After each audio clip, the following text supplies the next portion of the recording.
Hey everyone, welcome back to Beyond the Loading Screen, a podcast about games, game development, and my game dev journey. This is episode 7. In today's episode, we're going to talk about turn limits. Should you have them? Should you not? Are they a good idea? Then we'll go into some podcast highlights, personal updates, some game news, games I've been playing, and we'll close with a game dev update. If we haven't met yet, my name is Aaron. I run Eventide Game Studios. I've been a hobby solo game dev for about 4 years now, and I do have one game on Steam called The Bridge, which is a Sokoban style puzzle game. And I also have plenty more on itch.io under Aaron711. That is Aaron, then the number 7, and then write out the word 11. In today's talking point, turn limits. Should you have them or not? Well, let's talk about them. As far as turn limits go, you either have a turn limit or you don't have one. There's, I'll say, 2 different flavors of turn limits. You're either counting up to the turn limit or you're counting down from a limit down to 0. And you can have a discrete implementation in the sense that you have it go 0, 1, 2, 3, 4, or it can be more of an analog style where it's more time related to do this within 10 seconds. Like you can do 9.2, for instance. But as long as it's below that time limit. You can think of it as Hearthstone has the rope mechanic. If you wait too long, you just have a certain amount of time to just take your turn. That still begs the question of why are they there though? Why even have a turn limit? And I think ultimately turn limits are there to create an experience. And the experience is to invoke a certain feeling and emotion with respect to time. And from the game design perspective, I think that really adds a constraint to the gameplay. It adds challenge to it, and it really forces you to make decisions. But it also turns time into a resource that you can use.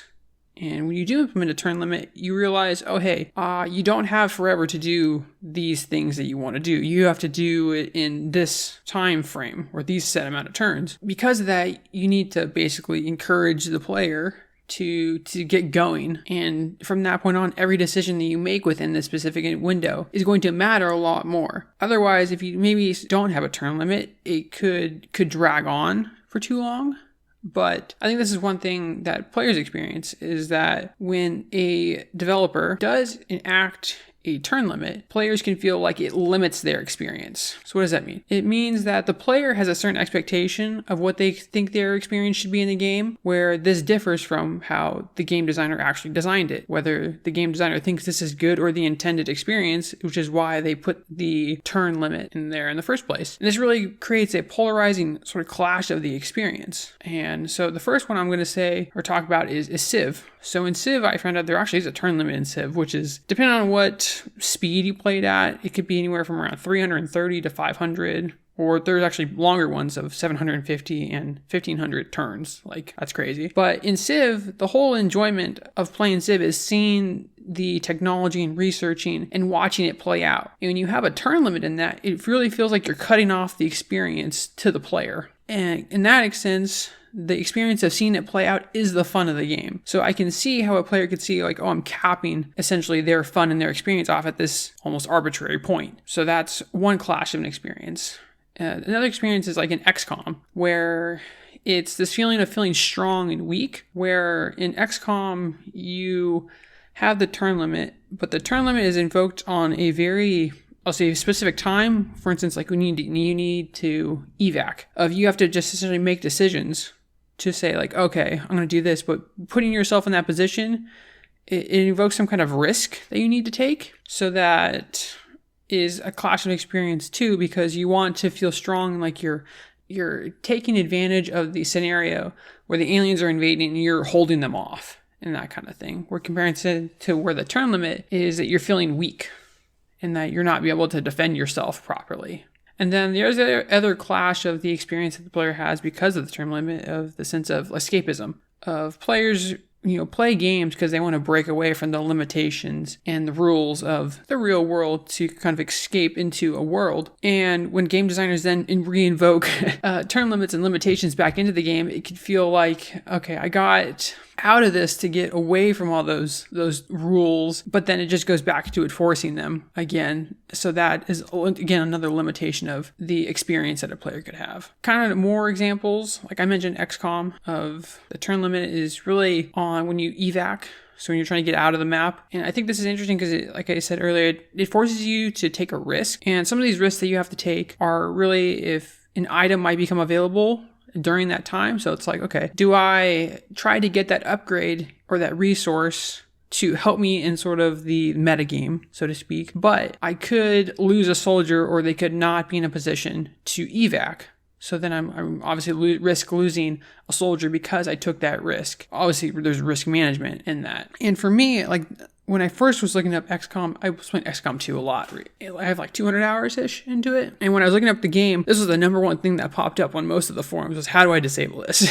Because yes, it is annoying. And I think from my personal experience, getting the upgrade and the term limit and needing to evac, it is a lot to handle at one time. However, I think my experience is that it probably doesn't need the term limit, which that might be a hot take, so to speak. But provided that I'm trying to fight aliens and get resources and evac, I think is enough of a challenge personally. And I think it should be maybe another setting, like you said, like to enable, disable it, to be able to enact that next level of challenge. Again, I get why it's there, but having the term limit, in my opinion, in XCOM, because there is also so much randomness in the game with as far as, hitting goes and probabilities, that the turn limit is like very much on the cusp or on the borderline of feeling unfair. So it can act and give you different experiences.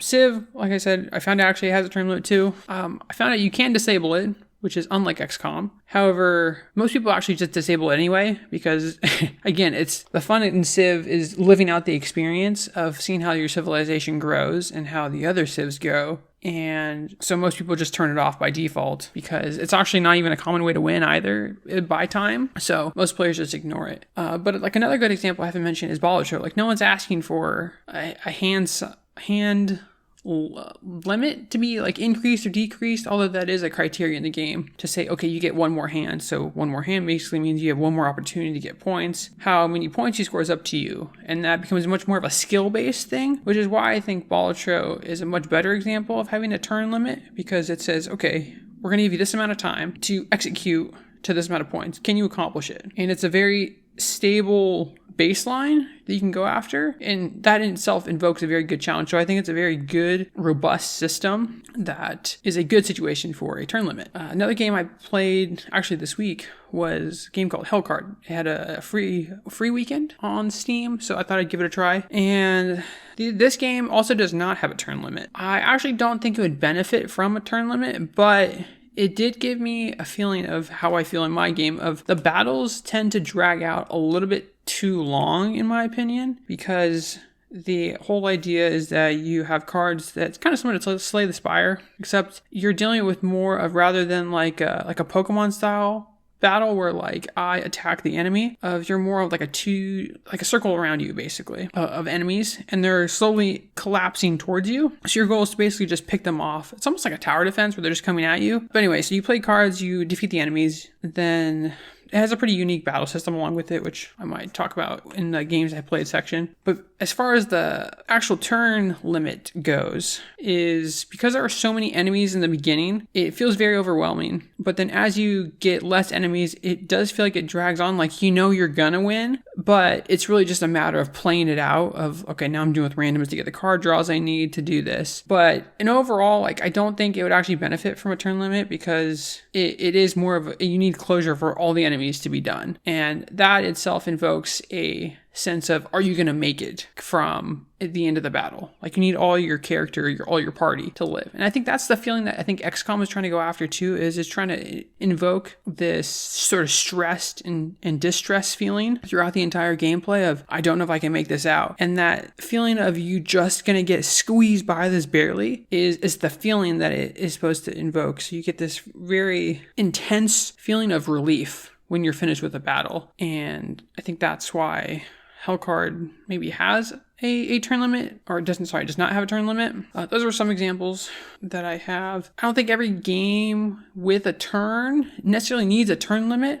I think if you think of like a JRPG, like those typically don't have turn limits. So it might be something to actually experiment with, of like, could my game benefit or could it take away from the game design if I add a turn limit? Who knows? It's going to vary game to game, but if you find that it actually adds more of an experience to your game, whether that be a good experience or a bad experience, can you tweak it accordingly? Like, I think that's a good experiment. Ultimately, I think, to summarize, turn limits are really to just invoke a feeling and an experience for a game. Some games, I think, benefit from it more than others. Some examples I gave were XCOM, Civ, Balatro, and Hellcard. There could be a clash of experiences. That is why I think players have a hard time liking or disliking turn limits, because it really feels like it's reducing their experience that they want. But on the game design side, it's really you're trying to invoke a certain feeling to get them a really good experience that they think you would like as a player. So that's my main topic for today.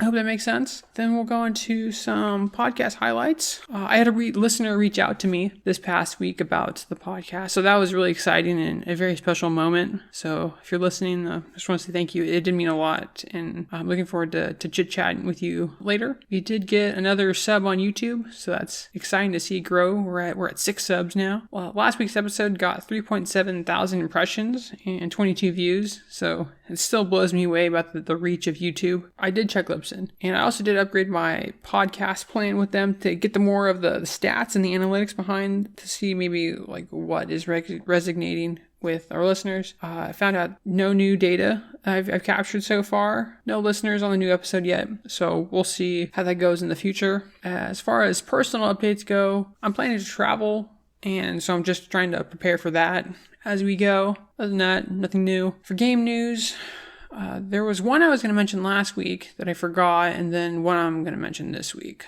So we'll start with last week's, which was Deadlock, which is Steam's new third-person MOBA shooter game. I think it's a very interesting concept that they are trying to build I wouldn't say a Counter-Strike-like game. It's actually more of like an Overwatch style game, but then merge that with the MOBA genre and the look and the feel of it. And I actually might try it out at some point. It definitely has some aspects I think are interesting. A lot more of the MOBA side as far as strategy goes, I think will overlap. But I think I've never really been into MOBAs, but having it be a shooter to me is a bit more accessible, because MOBAs aren't the most user-friendly to begin with. So I've been watching a few of those gameplays. I will say though, the one beef I have with the game right now is that the UI is not friendly and is honestly, I would say, pretty bad. There's some things when you highlight over it that it will cover. It covers about like a third of your screen. Go give it a look. It was supposed to be private, but some people have leaked it and details about it so far. So that's all the views I've seen about it. So take it for what you wish. Go give your own opinion about it. Don't take my word for it. But another game that has been very popular this past week was Black Myth Wukong. And this is a 3D action adventure RPG game that is based off of Chinese mythology. It appears to be like a Dark Souls or a Souls-like, but it is actually, from what I heard, not. It reminds me more of like a God of War style as far as like combat goes. It's very pretty looking. It uses Unreal Engine 5, and so far the reviews are very good for it. It has 343,000 reviews on Steam so far, which is mind-boggling. I read today that it had 10 million units sold on all platforms, and according to VG Insights, it's grossed $592 million, which is absolutely wild to me that the game has such a big audience. For one, it sold so many units, it just made so much money, and I've thought about giving it a try just to see honestly what the hype is about, and it seems like it'd go into my style of game, since I think tend to like more combat focused games. But that's definitely one to maybe keep on your radar, and we're going to see how it plays out. Then as far as games I've been playing, I played 4 games. One of them is Balatro. And I played Firewatch, Journey, and Hellcard. Balatro, happy to share that I beat Gold Stake on the yellow deck, and actually beat it while recording the previous episode, but I didn't want to re-record and add that, so I thought I would just add here. And so that was really exciting. That honestly has been one of my personal goals. So I actually have 2 personal goals with playing Balatro. One was to beat a deck on Gold Stake, because to me that's like, I've experienced all of the game difficulty as far as that goes. Not necessarily all it has to offer with respect to the decks and difficulty themselves, but as far as the scaling goes and seeing it from end to end. Like, that's what going from white to gold to me means. So being on gold was like a very big deal to me. My other personal goal I have is I want at least a run to score with E. And E, pretty much when your score gets, I think, above a million, it might be like 1 billion that it starts to get E. I don't remember. But essentially, your score will be converted into like a scientific notation where it has the letter E in it. And I want to get one run where I can actually accomplish that. Because I think the highest score I've ever gotten as far as on my computer and on my Switch is around 204 million. Which is like really good, but nowhere near close to E yet. So I'm excited to try to accomplish that. As far as the gold the gold stake run, I think it was pretty exciting. Run, all things considered. It didn't take me as long as I thought it would. It took me maybe 3 or 4 tries in gold stake to get it. I ended up going with a 2-pair build. I got the egg really early, which basically gives you... It upgrades its value every round that you participate in. So getting that early to maybe buff your economy later and give a like really good influx was really good. Then eventually I found a perishable swashbuckler, which gives you molt off of all the value of your Joker cards. So that pairs very well with egg, and egg just kept growing. So swashbuckler kept going. Then eventually, Swashbuckler perished, and I decided to test my luck with a judgment card, which gives you a free Joker, and I got Blueprint, which is like, I can't even express how lucky that is to get. And I don't say like a rare card, but like get Blueprint, which is like, I don't know if I've really lost a run with Blueprint yet. And Blueprint is the reason it's so good is because it just duplicates essentially a Joker, but you can duplicate the Joker to the right of it.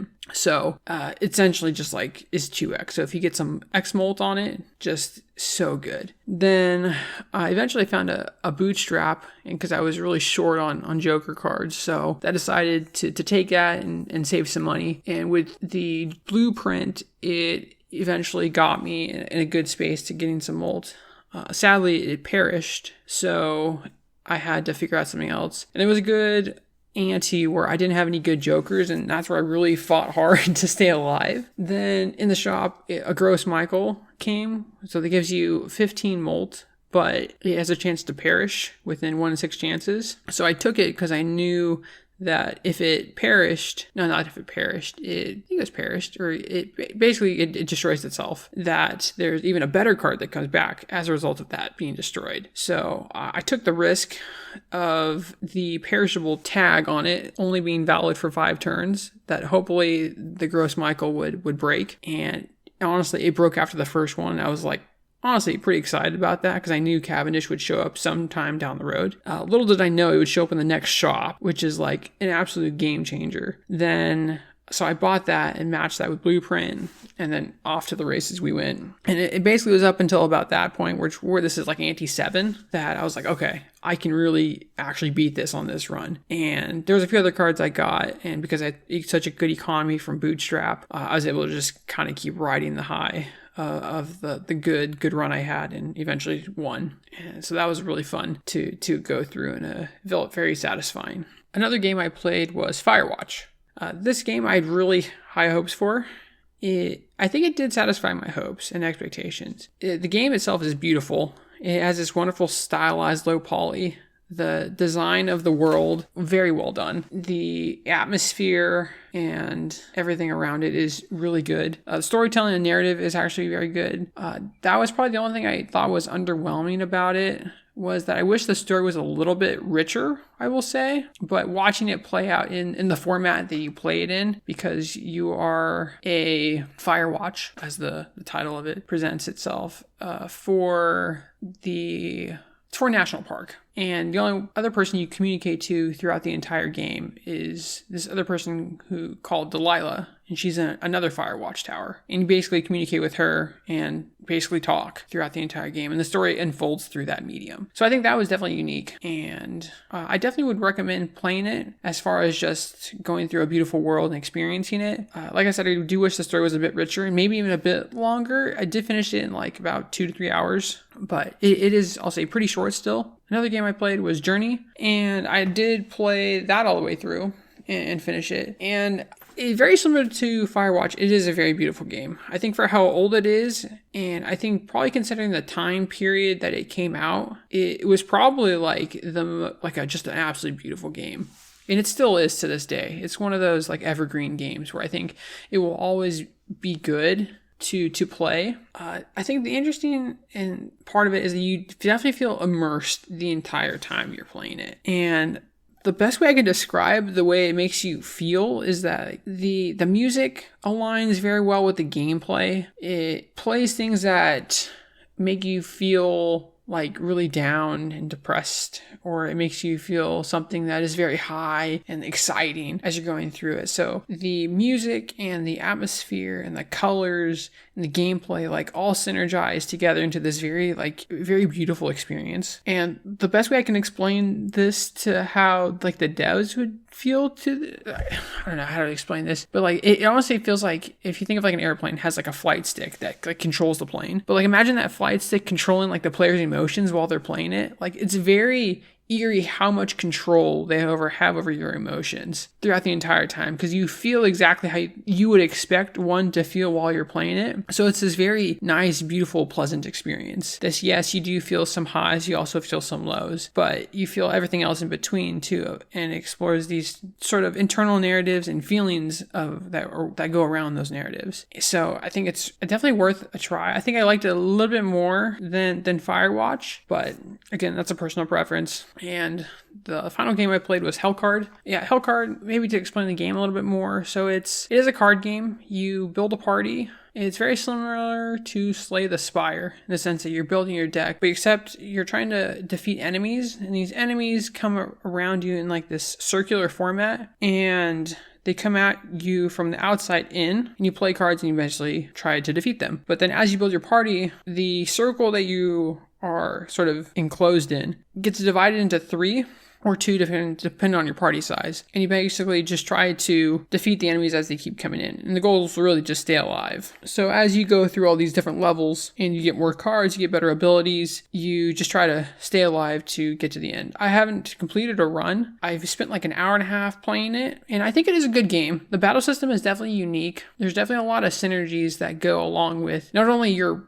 main character, so to speak, of like, I went for like more of a warrior build. So the warrior is very damage outputty. So I got cards that essentially buffed a lot of my hits. So that's like, once you buff your hits do more damage, you take out enemies faster, very good synergy. But then there's also the synergies that go along with your party members I would have a card that, for my wizard, that it deals 1 damage, but if this card kills an enemy, it gets essentially a free energy, basically meaning it's a free card that you'd play and you get to draw another card. So you're trying to play around with this of like, okay, if my warrior attacks this specific enemy, to leave it with at least 1 health, and then it kills it, then my wizard can have another card to play for, another player or something else. Or there's another card that takes all of its energy or mana, however you want to think about it, and gives it to your party, which the more party members you have, the greater mana distribution you have, which lets your other players do more things. So if you have a card that does has a high mana cost, but you can't play it, maybe this round and your wizard gets that card, then it could then be used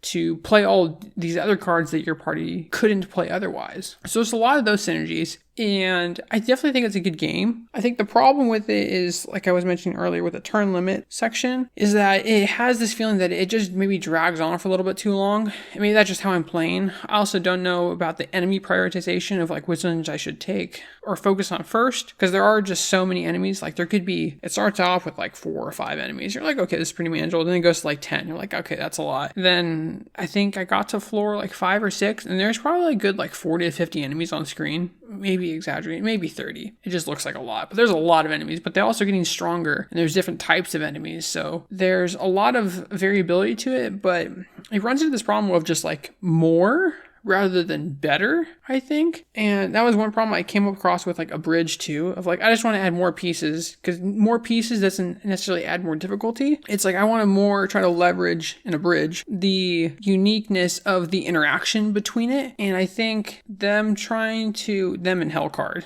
trying to get this feeling of your card synergies going by throwing more enemies at it, I don't think necessarily solves the right problem, but I get why they need to do it, because you are getting so much stronger at the same time. Your enemies are also getting stronger too, though. It's an interesting design and dev problem to not just say, okay, give them more health, give them more enemies, and make that kind of harder. That was kind of my experience of like, I think it's a good game, but it has this feeling that it drags on maybe a little bit too long. And like I said, I played for like an hour and a half, and I only got about maybe halfway through a quote unquote run. Because of that, I tend to play a bit slower. That same thing with like Slay the Spire. I just kind of play it a little bit slow. So those are the games I played. As far as a game dev update goes, this week I've added more of those talent cards, which are I'll say like enhancement style cards, or cards that can improve your gameplay. And it's really questioned me playing around with sort of the limitations and building synergies, and questioning some of my design decisions that I have. Like one instance I had is like, should you be able to exceed your hand size? So if I have 3 cards in my hand, should you be able to get 4 at any point? Like for instance, I have a card called Quick Draw, which allows you to just draw 1 card. And then I also have another talent card that says to discard all cards in your hand and get that amount that you discarded. So the question is, if I play a Quick Draw, so I have 4 cards in a technically 3-card hand, and I discard all the cards, should I get 4 cards back because I discarded 4, or should I get the max of the hand size, which is, so you basically lose a card? And it's like, okay, well, that's an interesting, why would you want that? Well, you'd want that because if you have a card that discards a card, like a specialty card, which are the cards that essentially give you like molt and points and things like that I have, that deals with the amount of cards discarded, that if you can exceed your hand size and play this card that discards all cards and you get that amount in return, which is POW, I think is the name of the card, then basically you're getting not only a free discard, but you're also improving that, the specialty card that is, where it gives you more molt for every card discarded. You're buffing that a lot faster than it otherwise normally would just by playing it how you would, because, you know, that itself is a synergy. So it's like interesting like use cases like that of like, how does this go into the greater sense of the game? I think is very interesting, and how they interact with the world of the game and the actual game design. I've also just trying to fix bug issues here and there. There was one issue where the cards like weren't appearing in the shop correctly, and I found out it just was like a graphical issue with the Z index, and like also cards like having art in the game but like not showing the art, which I thought was really bizarre. We just went ahead and fixed little things like that. And then as we go, like I'm adding quality of life features and really features that just give you additional feedback. Like one card I have it's called a talent card, so it allows you to like replicate the previous card that was used. That's easy, just have like a description of just like what that is, but you don't actually know what the previous card used was. So I added just like a little section to the description of it to basically show that. So that also begs the question of like the assumption that has along with it. You know what the previous card is too, which may or may not be the case, but haven't got to kind of give that feedback yet. And then as you're scoring, before I just would flash cards and say like, yeah, they're adding points and they're adding molt to this current turn. But instead, like I added this little pop-up colored text of when cards score to actually show their score that they are scoring. So like if play like a 2, it will show up like a +2 next to the card, and just like little things like that to give you a sense of like, okay, this is how I'm improving, and these are the effects that my cards have, and are when I play them, this is what they do in the game. And then surprise, the final feature I've been adding is actual turn limit, because I think my game might benefit from it. And this was surprisingly easy to implement. It's really just the game logic at the end of a turn of just adding an additional check of like, which turn am I at? Am I at the end of this turn limit? And if I can continue, then really I'm going to say you shouldn't, and the player's lost at this point. And so that's pretty easy. And the other part was just in the UI to say like, oh, this is 1 out of 25 instead of just 1. And so when I did that and tested it with the turn limit, worked out fine. You can get to the end of a run because of the turn limit now. And I'm hoping this really solves one of the main game design issues that I was running into, of just the game carries on too long. And it gets to the point where you're going to win. Like the opponent is not going to scale fast enough, and you're definitely scaling faster than them. But it also adds this, essentially, like you can think of it as like a third opponent of like the turns now of, okay, I not only need to beat my opponent before they get to this turn limit, but I also need to beat the turns themselves. And I'm hoping this will alleviate the sense that it just is going to get boring